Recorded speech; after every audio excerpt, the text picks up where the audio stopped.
Initially, when South Dakotans were contacted about a potential CO2 pipeline, there really wasn't any knowledge of the existence of that type of infrastructure. Everybody kind of inherently assumed that we were talking about a natural gas pipeline or something of that nature. It wasn't until some of the companies were having meetings throughout the state that a little bit more knowledge was obtained on the issue, only to find out that they were capturing CO2 from ethanol plants and compressing it into a high compressed liquid to ship it through via pipeline into underground storage in North Dakota in order to obtain 45Q tax credits from the federal government. Normal pipelines exist for transporting a commodity to an end user at a cheaper rate of transportation that there's a benefit to the general public on. Whereas here, this was only going to have a benefit for private companies. And it was believed at the beginning that eminent domain would not be allowable for that type of project, only to, in fact, find that it was. And, that's what's played out over the state of South Dakota over throughout the last 5 years. South Dakotans are very proud of and hold their property rights very strong. It's led to a change in the makeup of our legislature. We've gotten new laws put in place only to ultimately end up about what we're to talk about. So where are things at now? What do landowners, not just in South Dakota, but across the nation, need to be aware of? So, what's going on right now, and this kind of all originated after the last legislative session. I was proud to have been the prime sponsor of House Bill 1052 in the Senate that Representative Carla Lems carried in the House. That bill effectively eliminated CO2 pipelines from being able to utilize eminent domain. It wasn't a prohibition on construction or operation of CO2 pipelines. It's just the right of ways had to be procured through a good faith negotiation instead of utilizing the heavy hand of the government. And it was a couple months later that via the big beautiful bill, there was a provision in there that would have eliminated any siting authority or placement of CO2 pipelines from states. It would have concentrated that with the federal government. Along with Speaker of the House John Hanson, President or Speaker Pro Tem of the House Carla Lenz, Representative Liz May, and farmer advocate Amanda Radke out of Mitchell traveled to DC to push back against that provision in the big beautiful bill. We were successful on that attempt, but we knew that that was a threat that was going to continue to come.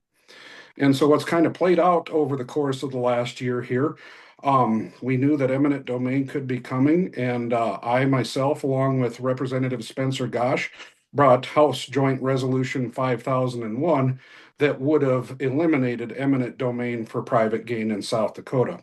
Unfortunately, that attempt was unsuccessful. Well, since then, what we've had kind of roll or play out here is, unfortunately, we've gotten into this conflict in Iran that we're all hopeful for a peaceful outcome and can get back to business as usual. However, this past Monday, President Trump signed an executive order that would give the federal government siting authority, placement, basically oversight of all energy infrastructure and supporting infrastructure in the United States. And I guess we're a little early on in the process here. We're a little concerned of what that's going to look like because that could have impacts when you're talking about CO2 pipelines. You're also going to be looking at oil, natural gas, electrical. So is this going to have implications with data centers as well? And as big of an issue as property rights have become in the state of South Dakota, it's something that's going to bear a close eye on because we're not quite too sure what it's all going to look like. But that executive order was signed this past Monday.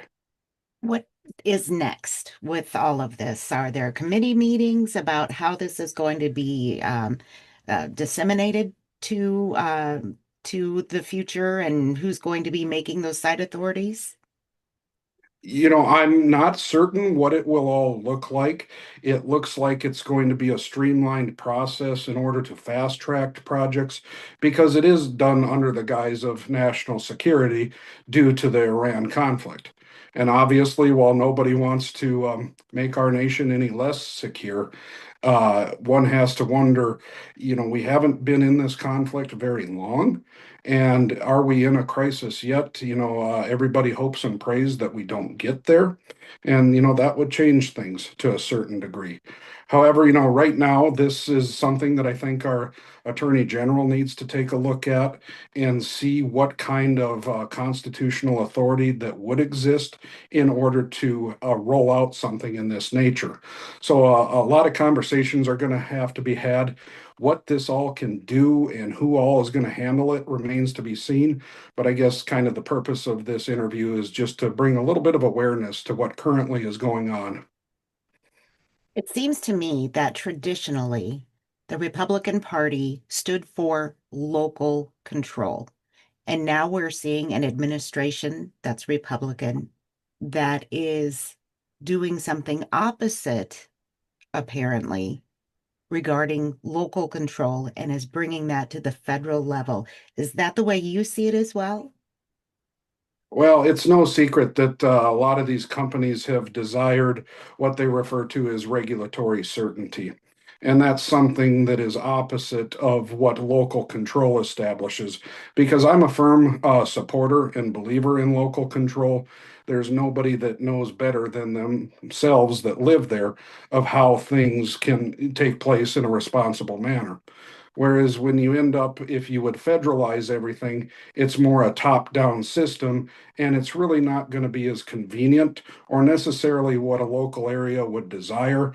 And I think that's something that we need to protect. That's how our country was founded in the beginning, because we weren't able to own property when we were under the control of the king. And that's something that led to the Revolutionary War establishing America.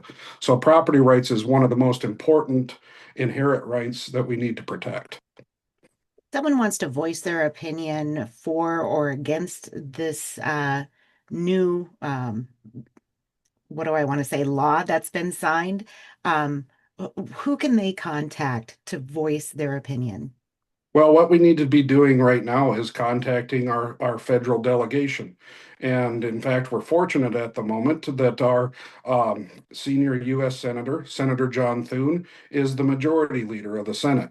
So he holds an immense amount of power that I think could be very beneficial in having South Dakotans' voices heard.